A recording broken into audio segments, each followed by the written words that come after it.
then, can you all see my slide okay? Looks good from here.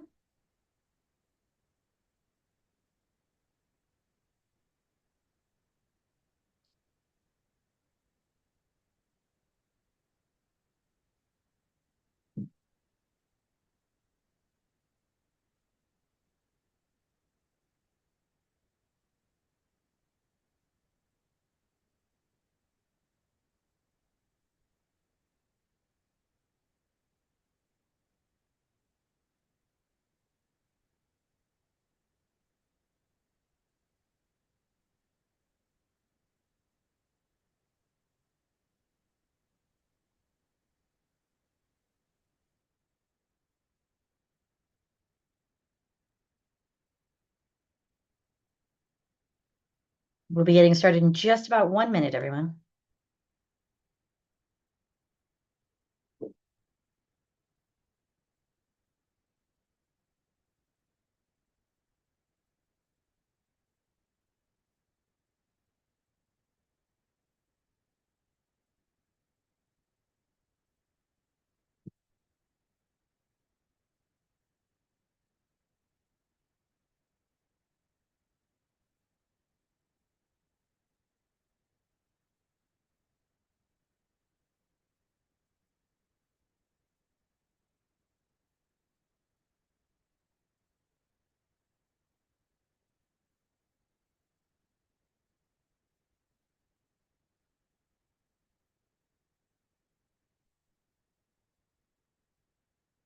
All right, it is the top of the hour. We're going to go ahead and get started. Good afternoon, everyone. My name is Erin Owens, and I'll be the moderator for this session titled Impact of Generative AI on Traditional Systematic Review Processes. Before we begin, we have a few housekeeping reminders. We do have a code of conduct that we will adhere to for this conference. The link will be posted in chat. And if you experience any issues related to conduct, we ask you to please contact us at the Gale Conference support email that is also there in the chat. Please be sure your microphone remains muted. During the Q&A period, you may be invited to unmute to ask a question or make a comment, but please stay muted unless you are invited. You may also use the chat window and the Q&A window for your questions. And we're going to hold most of those questions until the end of the talk, unless there's something relevant that we may want to pick up on in the middle.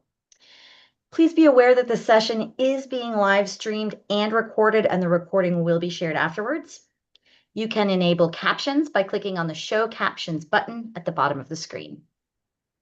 Now it is my pleasure to introduce Bree Kirsch, Head of Learning and Engagement and Associate Librarian at Miami University Libraries in Oxford, Ohio. Bree founded and co-coordinates the Gale Conference and developed and led the Illinois Library's AI Ambassadors program. In addition to her MLIS, Bree has a PhD in education, specialized in instructional design and technology. Please join me in welcoming Bree. Hi, everyone, and thank you, Erin, for your kind introduction. And I do have a QR code to my slides here on the screen. And Erin, if you do have that link still, if you could share that out to everyone. Also, the slides are posted to the Gale Conference Zoom event page if you do, if you're attending live and not watching via the live stream. So thank you for joining us for today's session.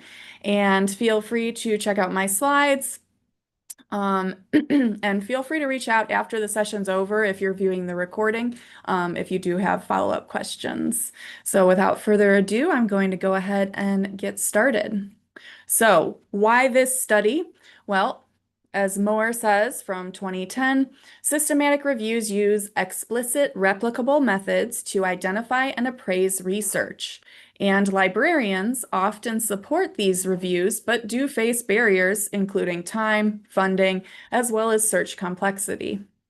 And I'm sure many of you are aware of these things if you've helped faculty with systematic reviews or graduate students, etc., or doing your own systematic reviews. So my question in general was, how can research-based generative AI tools help in systematic reviews? Or should they be used in systematic reviews at all? So I'll be talking a little bit about traditional systematic reviews versus generative AI tools that are research-based. And a combined approach, I thought might potentially strengthen and streamline the systematic review process, which is why I wanted to look into this and research this. So, here are my research questions. The primary question was, how do findings on gender roles in shonen and shoujo manga differ when using traditional systematic review methods versus research-based generative AI tools? And I picked this topic because my student researcher, Christopher Jones, who was a summer research assistant, helped pick that topic because that was a topic he was interested in. So that's what we chose to use as our topic for the purposes of doing this study. And then we have three sub-questions here related to our research. The first related to gender depiction, the second to AI tool performance, and the third, the strengths and limitations of these AI tools as compared to traditional systematic review methods. In terms of the methodology, our traditional systematic review, we searched three multidisciplinary databases in May of 2025. That was before I came to Miami University.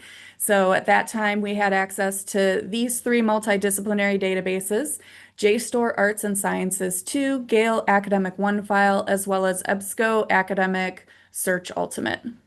And the search string we used for these databases was shonen or shoujo and manga and gender and roles or representation or portrayal.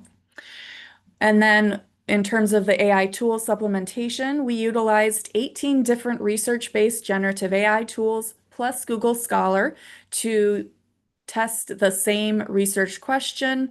All of these, we utilized free accounts. We did not pay for any of these tools, and searches were then recorded via the tool ScreenPal, so we could go back and review the searches themselves. And then here's the several research-based AI tools, and let's see, it's early, so I think I'm going to go ahead and give a brief demo for two of the tools, one text-based tool and then one visual tool for those that may not be as familiar with these tools. But before I do that, in the chat, if you want to participate, please let me know if you are familiar with any of these four tools: Consensus, Elicit, Connected Papers, or Research Rabbit. So feel free to type in the chat which of those tools, if any, you're familiar with. Okay, all four. Some of you less familiar with Consensus and Research Rabbit. Okay, or maybe you are familiar with Consensus and Research Rabbit. Okay, everything but Connected Papers. Okay, good. So there is some familiarity with quite a few of these tools, but there are several of you who haven't heard of these tools, or at least just heard about them yesterday potentially. So I will do a quick demonstration of these tools. So the first is Consensus. And in Consensus, I typed in the question. Can you see my screen, by the way, for Consensus? Yes. Perfect. Thank you for confirming. So the research question I put in is, how are gender roles depicted over the past 10 years in shonen and shoujo manga? 10 years was one of the limiters we utilized. So then I clicked on filter and I typed in the year 2016 to 2026. Granted, this is a little more recent now than we utilized for the study, so I would theoretically change it back. But for now, I'm just doing a quick search. So I will do a search and see what we get. So it's telling me what it's searching, which is helpful. I do like that it's a little bit more transparent in its processes and what it's doing. So that's a nice thing about Consensus. And it's showing me the articles it's finding throughout the timeline here and the research arc on gender in shonen and shoujo manga. And I do not want to do that, so I'm going to say no, thank you.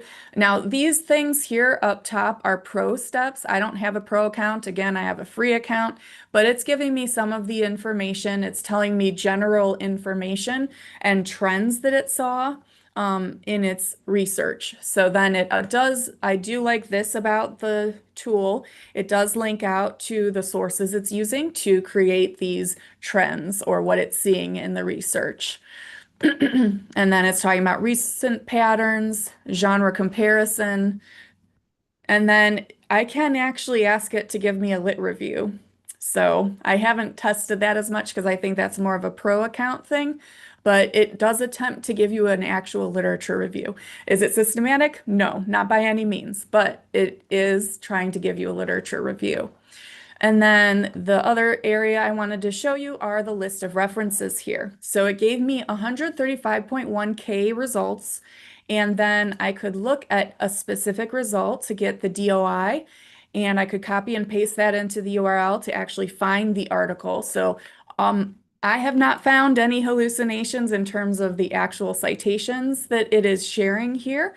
But sometimes people do input papers or it's pulling from like ResearchGate and things like that. So sometimes they can bring up wonky results, but in general, it's not pulling up fake articles. It's actual articles, or at least things it's linking to that it thinks are articles. Sometimes that will include theses and dissertations that aren't peer-reviewed, but it is trying to pull up real, actual articles and papers.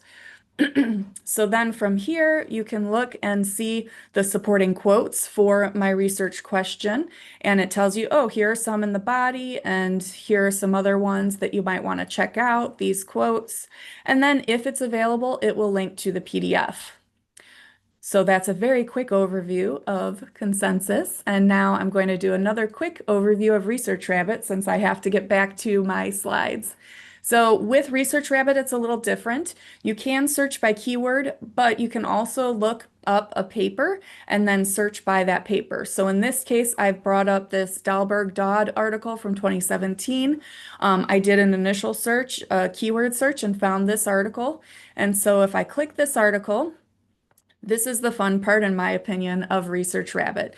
This dive deeper on this article, and I know some of you might have seen the session yesterday on Research Rabbit, so I'm not going to spend a lot of time on it, but you can click on similar to see 204 articles that are similar to this article. You can see what articles have cited this article. So if I click on similar, the nice thing is it gives you this visual representation of how these citations are related to each other. And I could click on any one of these to find out more about it.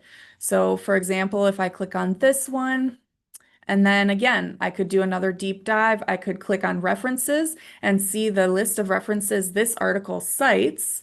And it pulls up these articles and it's showing all these articles that it's citing.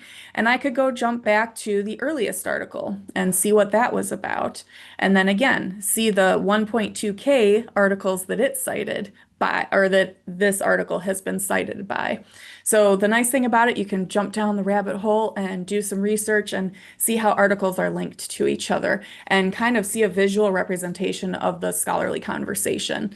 I wish I knew about this tool when I was doing my dissertation because it would have been really helpful at that time, but it was still too new at that point. So that's a quick overview of Research Rabbit for those that are unfamiliar. And now to get back to my slides. All right, so this is a quick overview of the Prisma flow and article selection process we utilized. Again, we started with our database search, moved on to our AI tool search, found some new results, and then did a final review. So the traditional review screened 240 records. Ultimately, this led to 9 studies we actually included in our systematic review. The AI tools screened 315 records and then ultimately added 14 additional relevant articles. The inclusion criteria we used were peer-reviewed English, Japanese manga, published in 2015 to 2025.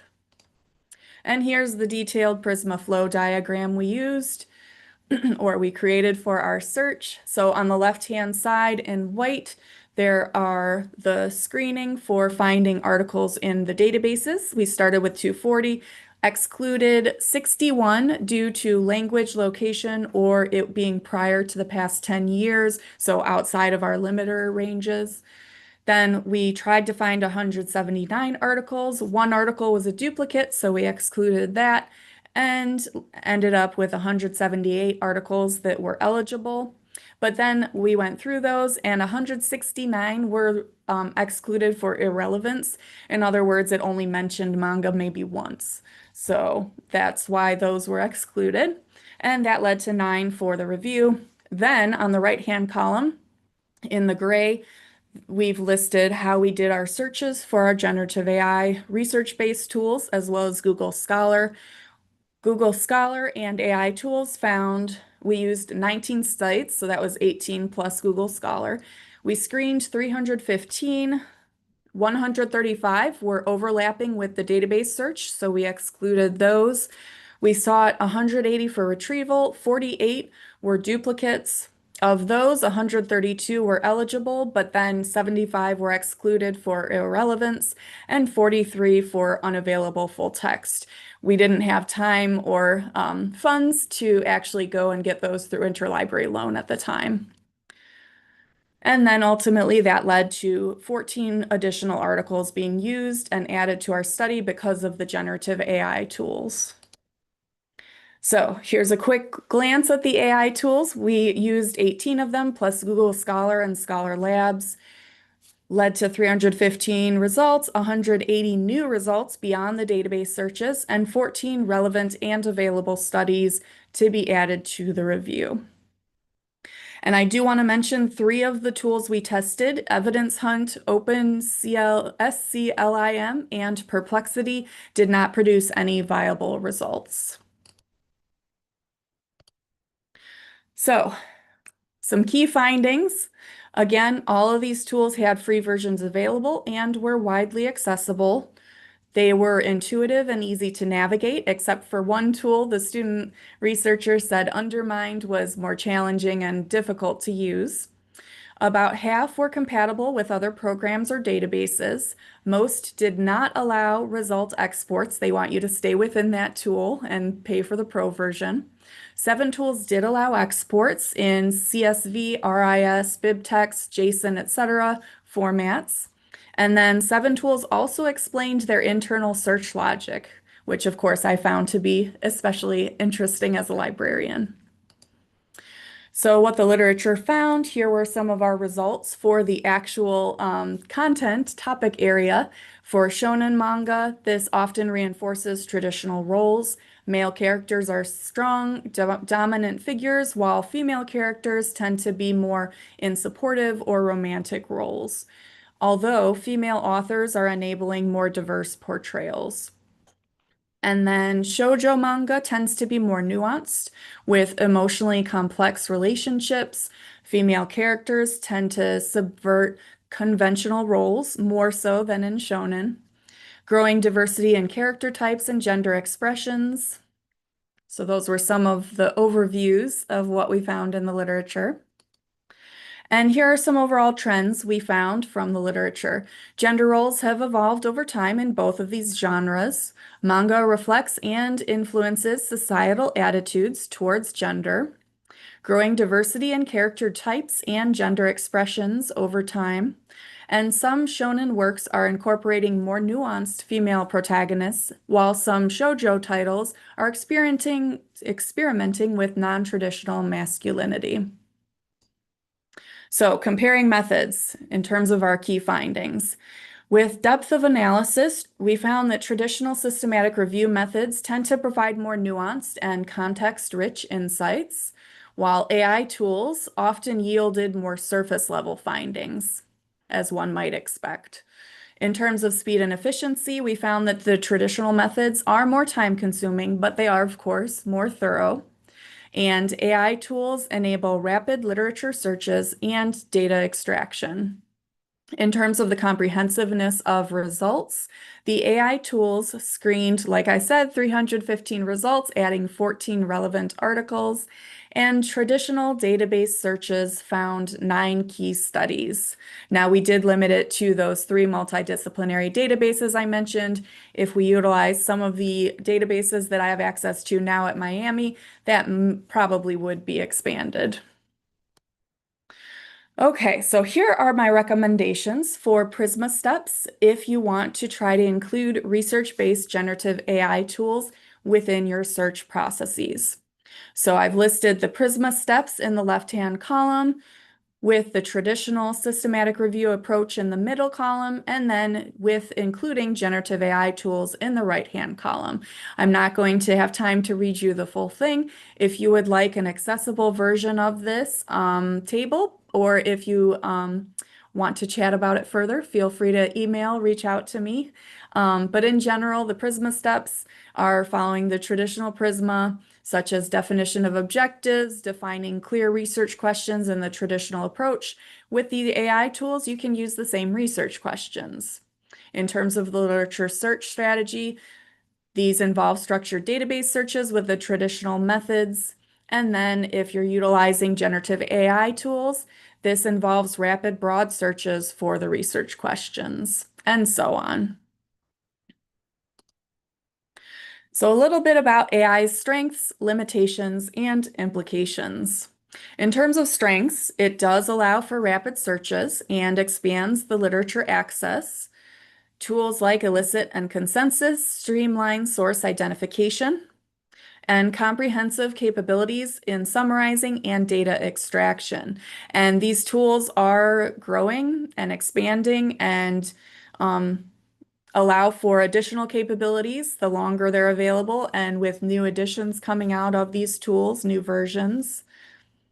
With the limitations, we found that they do produce many irrelevant results, which can introduce potential bias.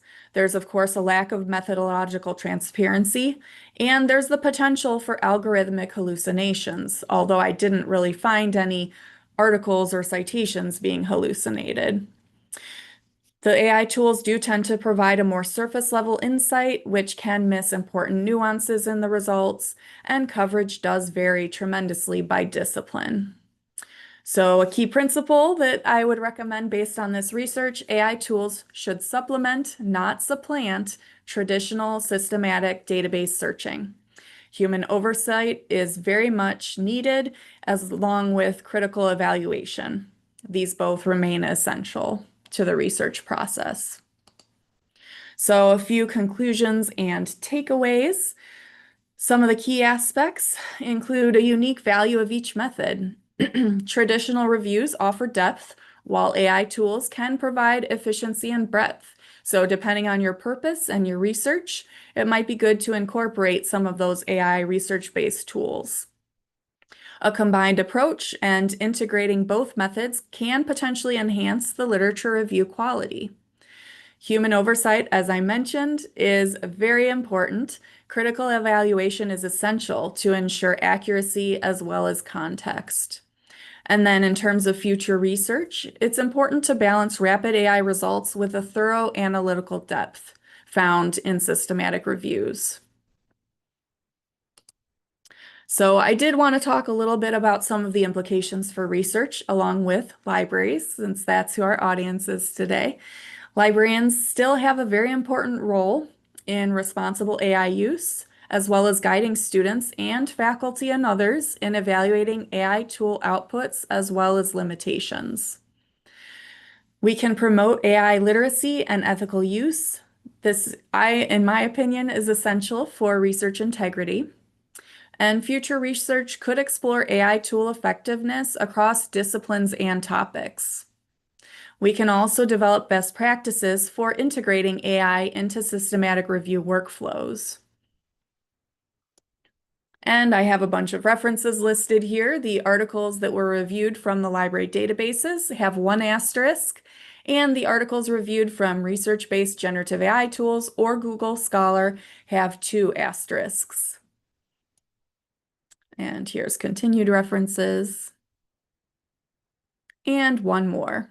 Okay, so I know I went through a lot of information real quickly with you, but I wanted to leave plenty of time for discussion and questions. And if you want me to, I can go back to some of those research-based AI tools and we can do further demonstrations if that would be helpful for folks.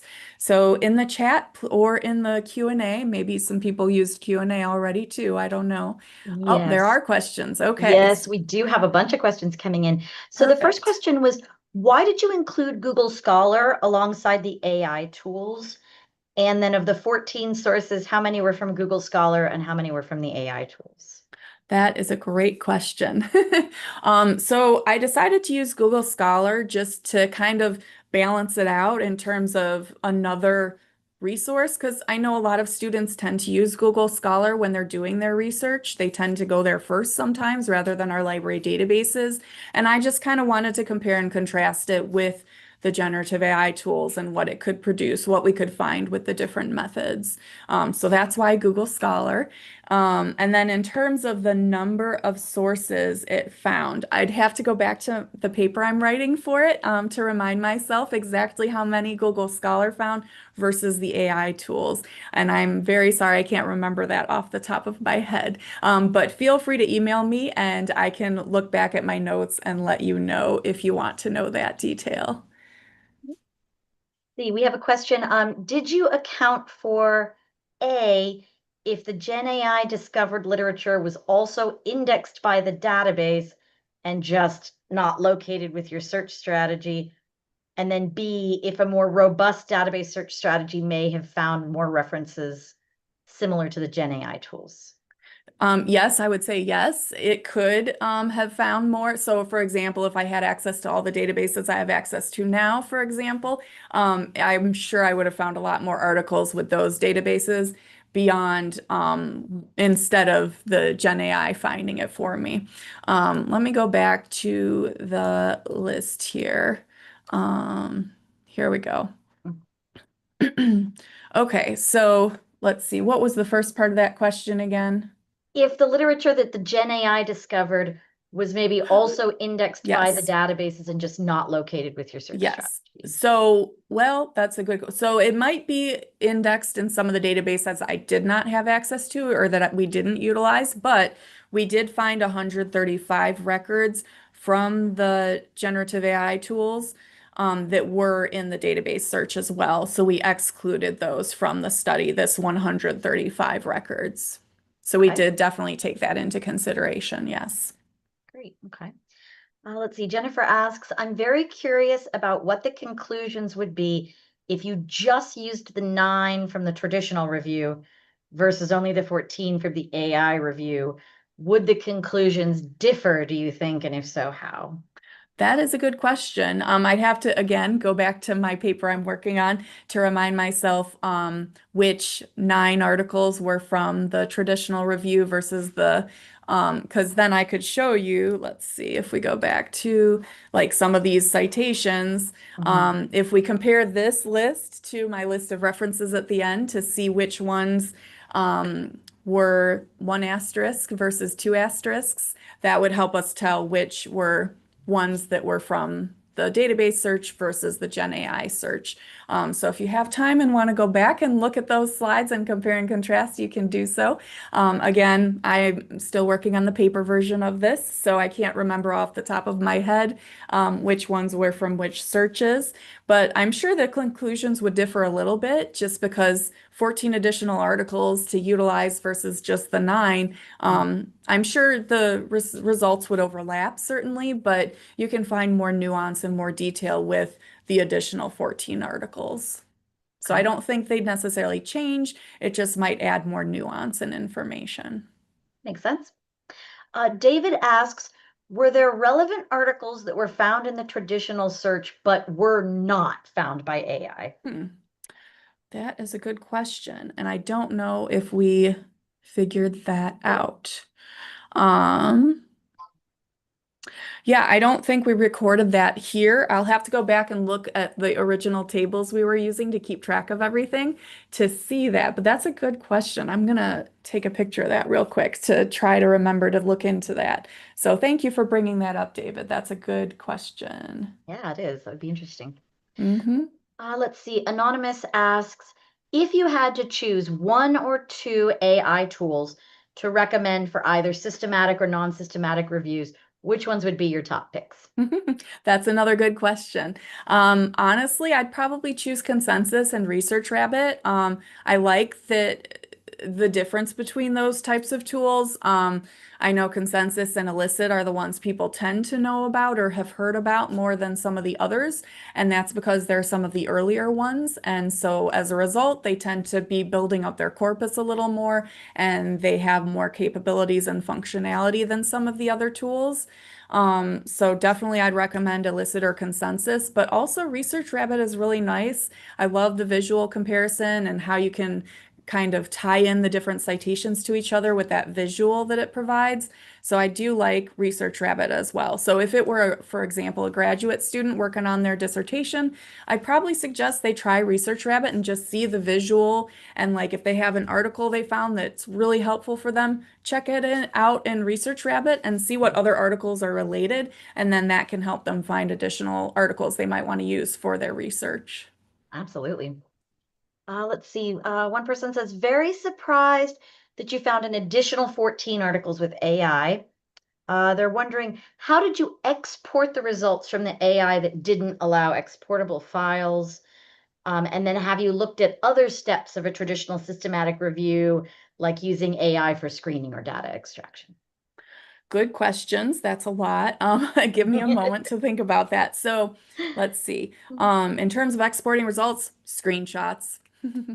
So we did a lot of screenshots, and like I said, we did do screen pal recordings of the searches as well. Mhm. So it was not the easiest method, but and it was a little clunky, but that was how we kind of tried to keep track of everything. And with AI tools, it changes. So if I did these searches again today, it would probably look different. I may not find the same 14. I would maybe find other ones because these are not stable searches. And that's one thing to be very aware of if you do decide to incorporate Gen AI tools into your systematic review processes. Make sure you record when and where you searched and what search you used, because if you do it another day, it might come up with different results. Um, so let me look at your question again. Da-da-da. Other steps of the systematic review process, Okay. like screening or data extraction. Yeah. We didn't use AI for screening. I mean, AI does screen in and of itself. It's screening as it's picking which articles to share with you as a results page. So it's already doing the screening itself internally before it shares the results or the report with you. So that's already kind of built into the tools.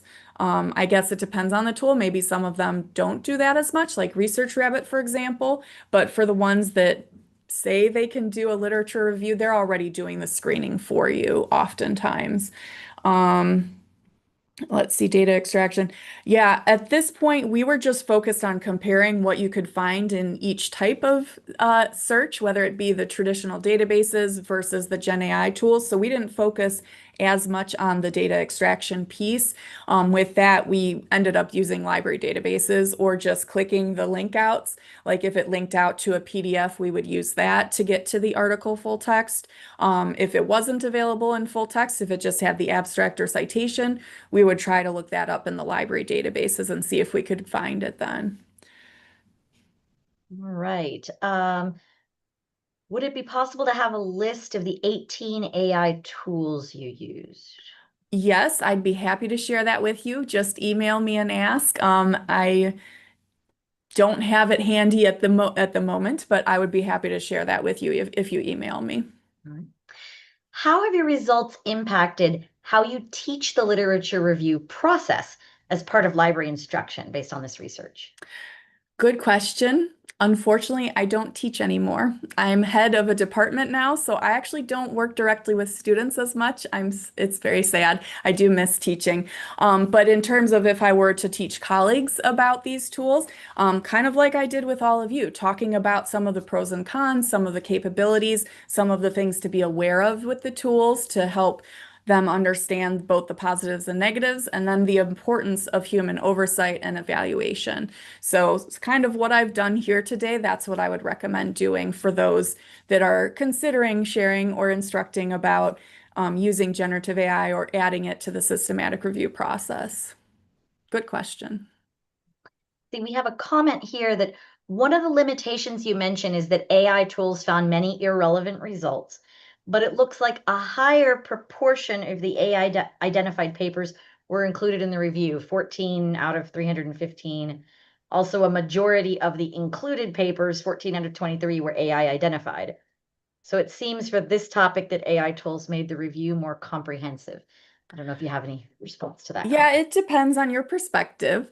So it did find many irrelevant results because it found lots of results that just mention it once. So it's kind of pulling up all those articles that we would exclude from a normal systematic review as well. So if you're relying on the AI tool to do the whole process, it's probably not going to be helpful or sufficient.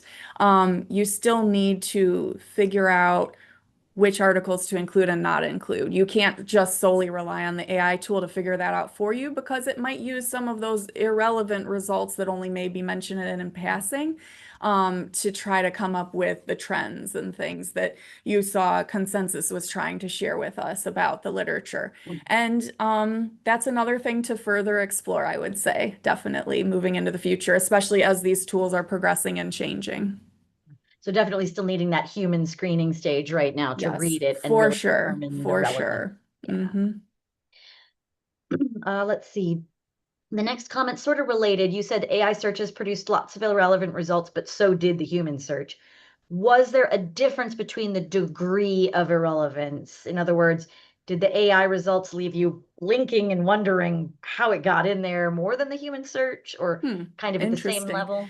So I think it also depends on the limiters. So in our databases, we have lots and lots of limiters, and that makes the search much easier and user-friendly, in my opinion.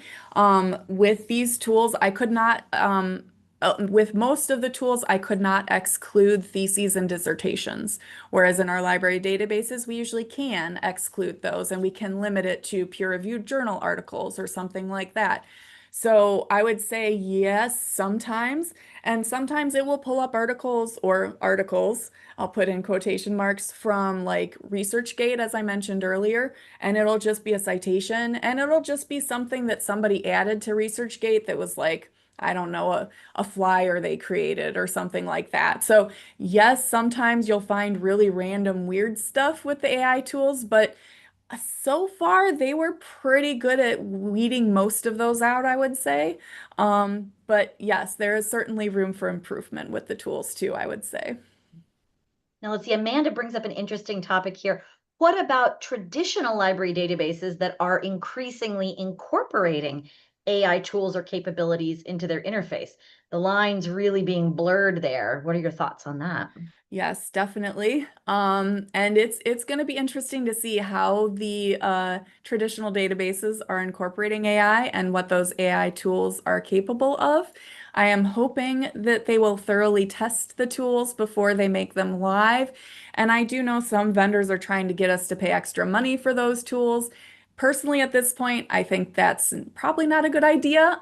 But in the future, it may need to come to pass. So, for example, I know with our federated searches and that all came about because students expected a Google search, and they just wanted to search in one box all the databases at once. So, in the future, it may come to pass and we may move that route because students expect it. And, sometimes we have to do what the students want. So that is something to definitely consider in the future. It will be very interesting to see what happens down the road. We're in an interesting time as librarians. Absolutely. Let's see. Okay, another question about the list of AI tools. So we'd already said you can email Bree, and she's happy to share that complete list of AI tools. Yes. As AI becomes more integrated into workplaces, how can leaders maintain empathy and authentic communication within their teams? Interesting. So you're talking about remote work in particular, maybe? Because I still think if you're face to face, we can definitely still have authentic communication and meetings and empathy with our teams. If you're talking about remote work in particular, I do have people and colleagues that work remotely up to 2 days a week. So sometimes trying to find times to meet with them face to face can be a challenge, but I mean, having Zoom meetings and meeting at least sort of face to face can help as well, keep some of that authentic conversation moving forward. But yeah, that's a good question. Long term, do you have concerns about how AI research tools may affect information seeking behaviors? And then, sort of a second question, how do AI research tools aid users in crafting research questions? Yep, great question. I definitely think that students will rely more on AI tools to find information. I mean, why wouldn't they? You know, it's there, it's easy, it seems to be easy. So the important thing is we continue trying to teach them information literacy skills, and I would argue AI literacy is a subset or an aspect of information literacy now.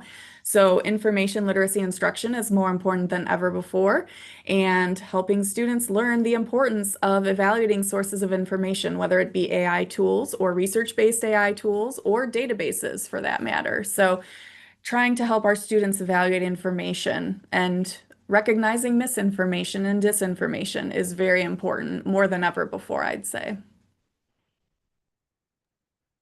Excellent. And then in terms of the research questions, I forgot that piece of it. Yep. So yes, they can actually help. I would actually utilize an LLM, a large language model tool, to help students brainstorm and come up with improved research questions. That can be potentially a first step to the research process. If your students are being forced to utilize AI, that's one way they could use it ethically and effectively, in my opinion, is for brainstorming and thinking of ideas for research questions, since many of them do struggle with that aspect of research process. So that's one way I think that AI could be of benefit. But then, of course, explaining to students the importance of not relying on AI results and going to the library databases, or at least evaluating the information and corroborating it in other sources as well. Excellent.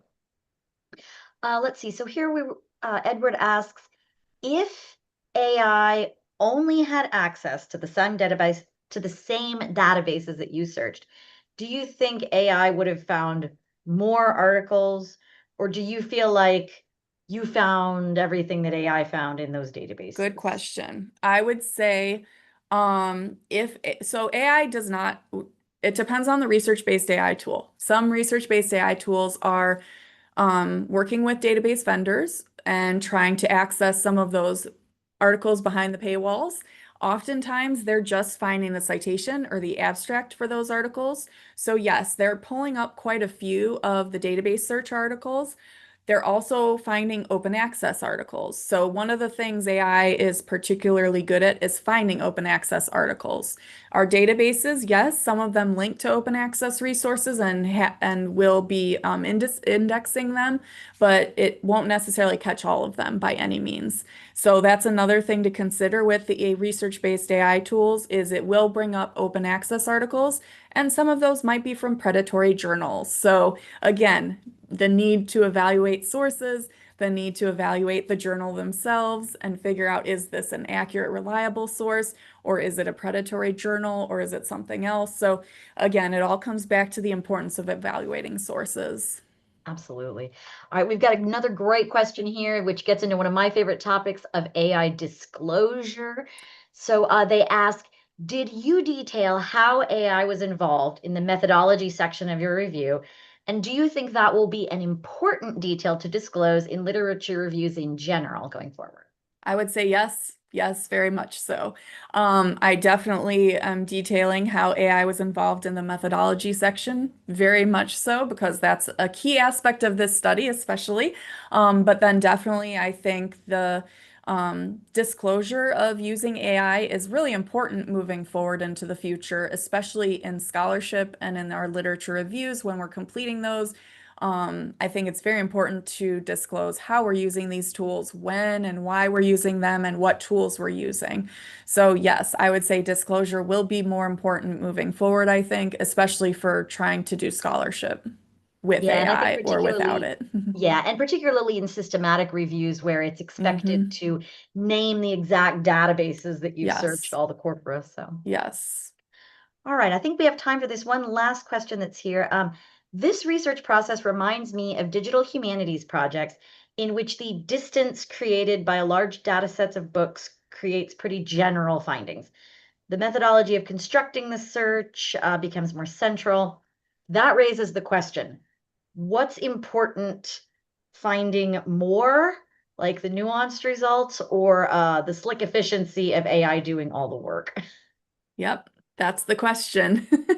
And I think it's a balancing act, and that's why I tried to create this table of the traditional approach. And then if you wanted to try to add in AI tools, you could do so to try to find additional articles because I have read some systematic reviews where they do the traditional database searches and then they actually use Google Scholar to find additional articles. So using these generative AI tools that are research focused and research based can be an extension of that effort to find additional articles that may have been missed in the traditional database searches. So I would say yes to both of those.